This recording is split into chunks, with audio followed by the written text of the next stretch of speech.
Welcome to dessert time! We're gonna be baking 3-ingredient paleo cookies. The oven is preheating at 350. I love these cookies because I make them for Christmas, and Christmas is a special occasion for me.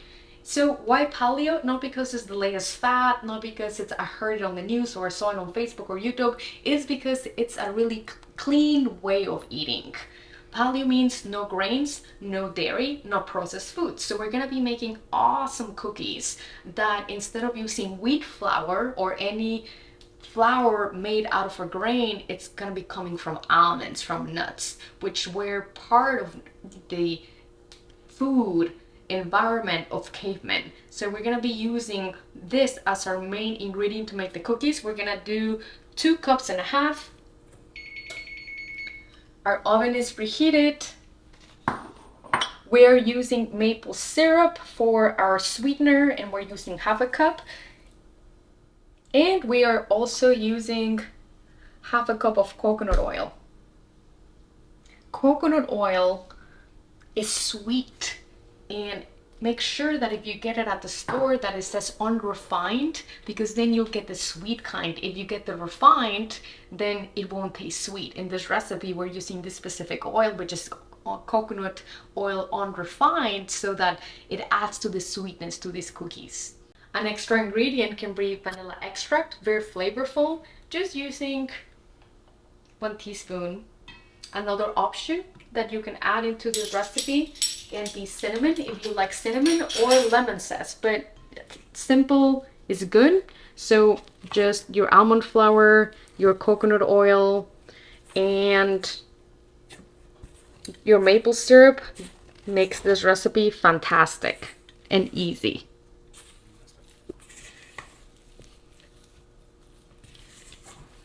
All right, so now that it's already all mixed, you want to take it and make it into a little log.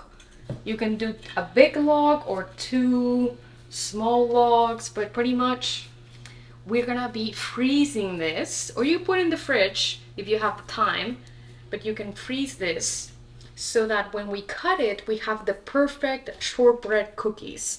That is the goal. So as you can see, I am shaping it into the form of a log so that then we can cut it.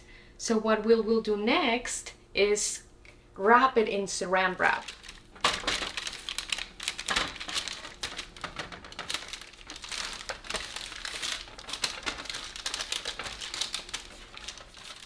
So our log is ready to be frozen.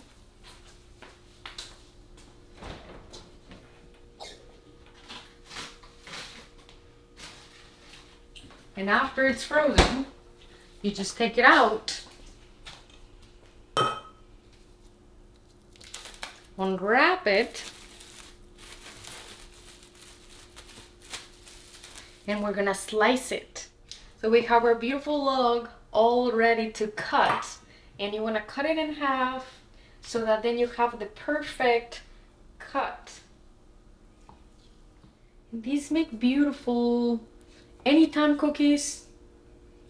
These specific cookies remind me of Christmas, and I don't know if you are aware that sometimes we keep going back to certain foods because of the feelings and the emotions that we experience when we eat those certain foods. In the case of these cookies, they remind me of Christmas, and I keep making these cookies even though it's not Christmas, because it reminds me of good times with my mother and my sister in the kitchen, just enjoying the season. And you realize, if you tune into your body and you are noticing which foods you tend to grab for when you want to feel some joy and some comfort, and you can think back about the why, it may be that you're maybe trying to recreate the emotion that that food gave you.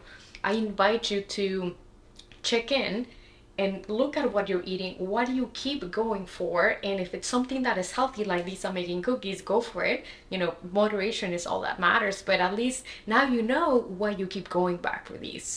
You can also eat this raw, and it's totally fine, because it's what? It doesn't have any egg. It's just almond flour, coconut oil, maple syrup, 3 basic ingredients. And if you want cinnamon, vanilla extract, but this is absolutely delicious. So you just want to put this into your tray at 350, and these actually cook really well.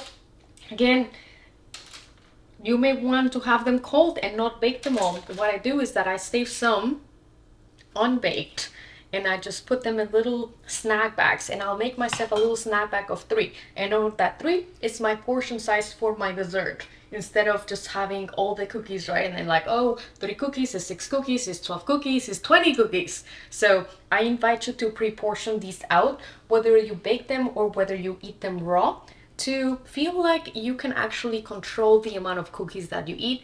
And when you eat them, actually eat them really slowly. Actually look at them, smell it, put it by your lips so that you can really get the taste. And when you put it in your mouth, chew it.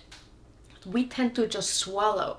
I invite you to really explore the texture and how the taste changes every time you bite and chew until you're ready to swallow. You know that you're ready to swallow when the flavor is not as intense. That's when you swallow.